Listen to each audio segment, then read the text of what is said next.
讲到顶个月发生规模6.4的地震，台南各地头拢这大楼受损的灾情。台南市政府今麦有公告，讲对今年开始扩大规范，6层楼到7层楼结合式的公寓大楼，4年爱进行一摆建筑物的公共安全检查申报。不过，有民众开始伫咧烦恼讲，若准无管委会老社区是虾米人来处理的？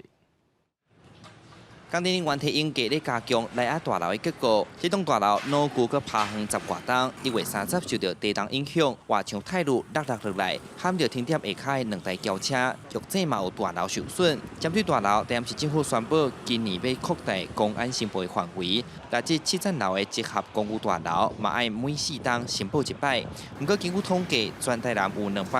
栋的大楼，到今也无管委会，有机员工无管理会的社区申报会有问题。未来如果说没有管委会之后要负的所有权人，其实我觉得是没有办法可以执行的。所以在这样的一个情况之下，我想一直以来公务局就应该要一直鼓励大家成立管委会，那让管委会来去知道有这样的一个状况，然后把我们的这个老旧公寓大厦能够维护得更加良好。 不少大楼拢真支持政府加强检视建筑物公共安全，特别是最近地震定咧发生。不过嘛，受人反映说管委会颠倒增加管理费，但是公务局讲，内政部原底规定8层楼以上到16层的建筑物，每3年申报一摆。那台南要升级增加6楼至7楼的公安申报作业检查项目，包含安全梯、避难站出入口等项目。有管委会当然是管理上是会比较周全，但是现在有一个问题就是说。 经费上的问题啦，因为我们收取我们的管委会也是真的费用真的很